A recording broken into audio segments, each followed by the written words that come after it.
teman-teman, bagaimana kabarnya hari ini? Oh ya, sebelumnya saya ucapkan terima kasih dan ucapkan selamat dulu kepada teman-teman yang sudah mendapatkan pengumuman dan lulus ke tahap selanjutnya, yaitu SKB.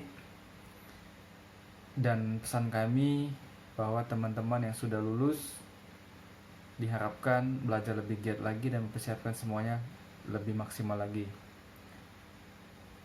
Oh ya, karena banyak sekali permintaan teman-teman kita untuk membahas soal SKB keperawatan di channel YouTube, maka kami akan coba buatkan dan kami coba bagikan kepada teman-teman semuanya, dan nanti teman-teman bisa ikuti video ini sampai selesai. Oke, terima kasih. Nanti kita langsung lanjut di video. Ini saya buat sendiri dan modifikasi sendiri, dan insya Allah ini bisa bermanfaat untuk teman-teman semuanya. Soal yang pertama, Kementerian Kesehatan menyusun rencana strategis tahun 2020-2024. Tidak ada lagi stunting menjadi salah satu fokus perbaikan masalah kesehatan di Indonesia. Menteri Kesehatan Dalam Muluk saat menggelar workshop Renstra di Bogor, Jawa Barat, Sabtu 27 Juli mengatakan, perbaikan masalah kesehatan di Indonesia memang banyak kendala yang dihadapi. Maka rencana strategis ini adalah rencana yang mengungkit pembangunan masyarakat Indonesia. Berikut yang merupakan visi rencana strategis Kementerian Kesehatan 2020-2024 adalah: A. Terwujudnya Indonesia maju, berdaulat, mandiri, berkepribadian, berlandaskan gotong royong. B. Terciptanya masyarakat yang sehat, mandiri, berdaya, dan berlandaskan gotong royong. C. Memberdayakan masyarakat dan mengutamakan pembangunan kesehatan. D. Terwujudnya masyarakat sehat, produktif, mandiri, berkeadilan untuk menuju Indonesia maju, berdaulat, mandiri, berkepribadian, berlandaskan gotong royong. Dan E. Membentuk masyarakat yang berkepribadian, beretika, dan berasaskan gotong royong. Oke, teman-teman bisa lihat kata kuncinya adalah rencana strategi Kementerian Kesehatan, yakni itu berarti ini merupakan visi rencana strategi. Jadi teman-teman, kata kuncinya adalah hal yang berkaitan dengan Kementerian Kesehatan atau berkaitan dengan kesehatan. Di sini kita lihat yang berkaitan dengan kesehatan itu yang pertama ada di soal B,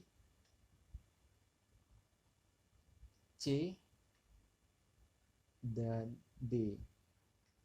Tapi kita lihat lagi bahwa pilihan B itu terciptanya masyarakat yang sehat, berdaya, mandiri, berdaya, dan berlandaskan gotong royong. Memang sedikit menyerupai, tapi kita lihat lagi pilihan yang C, memberdayakan masyarakat dan mengutamakan pembangunan kesehatan. Ini merupakan visi, bukan merupakan visi, tapi merupakan misi. Begitupun dengan pilihan B, itu juga merupakan misi. Jadi pilihan yang paling tepat adalah D, terwujudnya masyarakat sehat, produktif, mandiri, berkeadilan untuk menuju Indonesia maju, berdaulat, mandiri, berkepribadian, berlandaskan gotong royong. Sedangkan pilihan A, terwujudnya Indonesia maju, berdaulat, mandiri, dan berkepribadian, berlandaskan gotong royong, itu adalah visi pemerintahan Presiden Jokowi 2020-2024. Jadi jawaban yang tepat adalah jawaban D. Oke, kita lanjut ke soal yang kedua. Soal yang kedua, guna mendukung peningkatan kualitas manusia Indonesia, Kementerian Kesehatan menetapkan misi sebagai berikut, kecuali A. Memperkuat upaya kesehatan yang bermutu dan menjangkau seluruh penduduk Indonesia. B. Memberdayakan masyarakat mengutamakan pembangunan kesehatan. C. Menyelesaikan masalah stunting yang memang sudah menjadi fokus Menkes.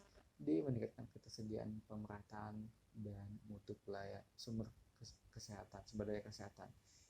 E. Memantapkan tata kelola pemerintah yang baik, bersih, dan inovatif. aktif. Di sini jawabannya adalah, ketika kita lihat, jawabannya adalah C, menyelesaikan masalah stunting yang menjadi fokus Menteri Kesehatan. Ini tidak ada di misi Kementerian Kesehatan.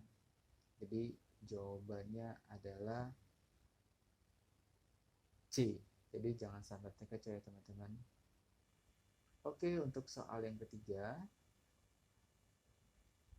tujuan prioritas RPJMN 2020-2024 diantaranya sebagai berkecuali.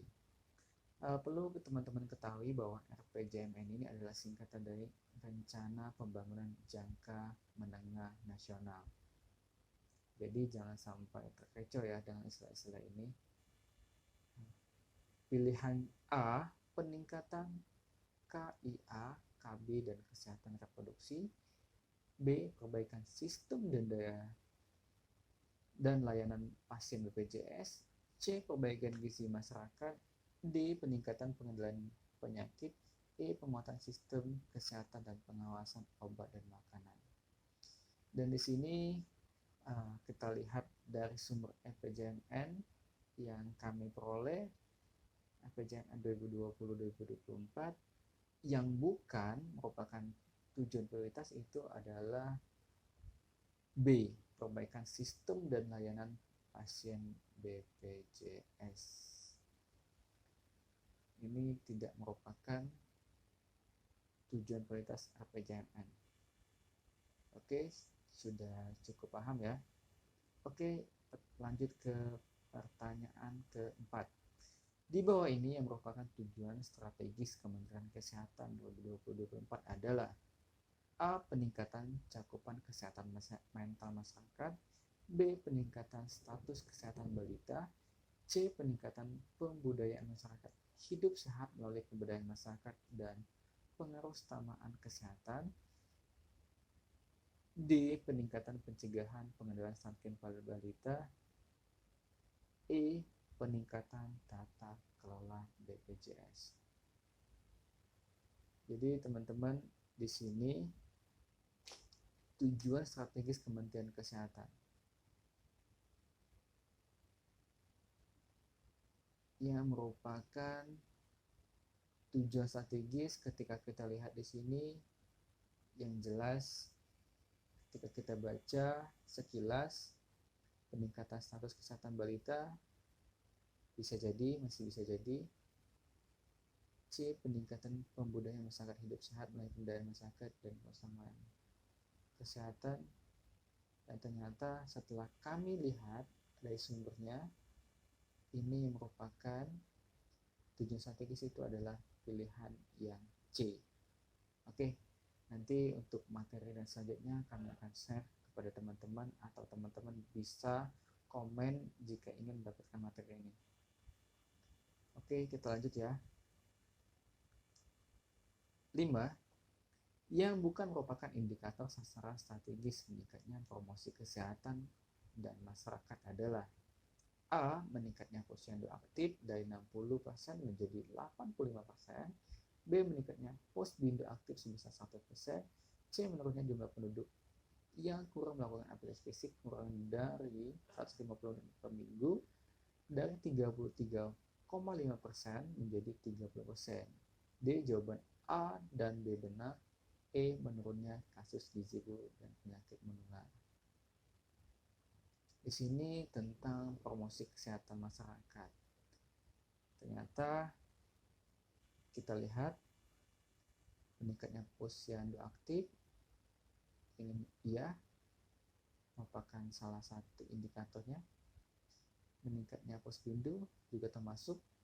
Menurunnya jumlah penduduk yang kurang melakukan tes juga termasuk. Berarti A dan B juga termasuk. Berarti jawaban yang paling tepat adalah menurunnya kasus gizi buruk dan penyakit menular. Yang bukan. Soal yang ke-6 atau soal yang terakhir pada kesempatan kali ini. Tanggal 15 Oktober 2020 bertepatan dengan peringatan hari A, Kesehatan Jiwa. B, Hari Anak Sedunia, C. Hari Cuci Tangan Nasional, D. Hari Malaria Sedunia, dan E. Hari Cuci Tangan Sedunia. Teman-teman, jika melihat option ini, tentu teman-teman sudah mulai mengarah nih. 15 Oktober ini merupakan peringatan Hari Cuci Tangan. Namun apakah itu cuci tangan nasional atau cuci tangan internasional? Dan ternyata jawabannya adalah E, Hari Cuci Tangan Internasional. Dan Indonesia pun tetap mengikuti Hari Cuci Tangan Internasional. Jadi belum ada Hari Cuci Tangan Nasional. Demikian teman-teman, untuk materi selanjutnya dan soal-soal selanjutnya akan kita bahas di video yang akan datang. Jadi jika teman-teman ingin file dan pembahasan soal ini, teman-teman bisa komentar di kolom komentar, dan nanti insya Allah kami akan sempatkan untuk membalas dan mengirimkan soal-soal ini ke email teman-teman. Demikian, semoga bermanfaat. Assalamualaikum warahmatullahi wabarakatuh.